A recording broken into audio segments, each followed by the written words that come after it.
এই গাইজ কি খবৰ আপোনালোকৰ আশা কৰোঁ সকলোৰে ভাল মোৰো ভাল গতিকে এইফালে মানুহজনৰ সৈতে ওলাইছোঁ আজি অলপ ফুৰিবলৈ বুলি ফুৰিবলৈ মানে দৰ্শন কৰিবলৈ ওলাইছোঁ বুলি ক'ব লাগিব দেই কাৰণ আৰু গম পাইছেই এই দেহাত ক'ৰবাত ফুৰিবলৈ যোৱাটো বিশেষকৈ নহয় কিন্তু মন্দিৰ দৰ্শন নামঘৰ দৰ্শন বুলি ক'বলৈ হ'লে অলপ মানে শুনিবলৈ ভাল লাগে আৰু নে কি কয় পিছে এই দেহাত ফুৰিবলৈ যোৱাটো সকলোৱে আৰু গালিয়ে দিয়াজনক আৰু এইফালে বান্দৰ উপভোগ কৰি আমি গৈ আছোঁ পিছে কেনি সেয়া আপোনালোকে অলপ ধৰিব পাৰিছেনে যদি কোনোবা যদি মোৰ ভিডিঅ' চোৱা তিনিচুকীয়া বাসিন্দা আছে তেন্তে অলপ চাগে ধৰিব পাৰিব নে কি কয় বাৰু গৈ আছোঁ ৰ'ব মন্দিৰ দৰ্শন বুলি কওঁতে ঠাইডোখৰ চাওঁতে গম পাব লাগে পিছে বলকচোন অলপ ৰাস্তাটো উপভোগ কৰোঁ চাওকচোন বান্দৰবোৰ কিমান যিহেতু মই প্ৰকৃতিৰ সৌন্দৰ্যতা উপভোগ কৰি খুবেই ভাল পাওঁ গতিকে আপোনালোকলৈ বুলিও আগবঢ়াইছোঁ এইফালে আহি পালোহি আমি প্ৰথমে এয়া ধূপচাকি জ্বলাই ল'লোঁ তাৰপিছত যাম পণ্ডিতজীৰ ওচৰতে বুলি ক'ব লাগিব অলপ ধৰিব পাৰিছেনে মই দেখাই দিছোঁ ৰ'ব এয়া চাওক এয়া মানুহজনে থালখন লৈ পিনি ৰৈ আছে মই এইফালে জ্বলাই মেলি আৰু লাইনত লাগিলোহি মানে দুইজন আৰু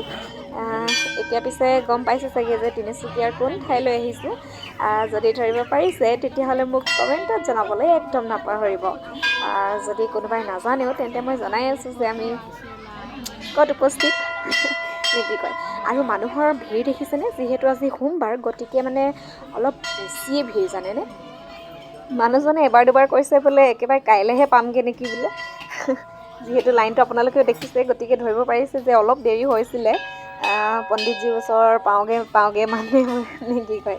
আৰু এইফালে নাৰিকল ভাঙে বোলে আমি নাৰিকল নাই নিয়া যিহেতু সেয়েহে সেই ঠাইডোখৰত কাম নাই আৰু এইফালে পণ্ডিতজীক অলপ দেখাই দিলোঁ দেই পিছে মনে মনে মই ভিডিঅ' কৰিছোঁ যিহেতু কেমেৰা অফ কৰাৰ এখন চাইন বৰ্ড লাগি আছিলে দুইজনে এনেকৈ সেৱা কৰি মেলি বেছি দেৰি নহ'ল আৰু বেছি দেৰি মানে কেৱল এনেকৈ লাইন পাতোঁতেই আৰু যিকণ সময় ল'লে সেয়াই আৰু গতিকে এইফালে পণ্ডিতজীয়ে পূৰা পূজা কৰি আছে আৰু দুয়োজনে আৰু কণমানিটিক লগত লৈ বুলিয়ে ক'ব লাগিব দৰ্শন কৰিলোঁগৈ আৰু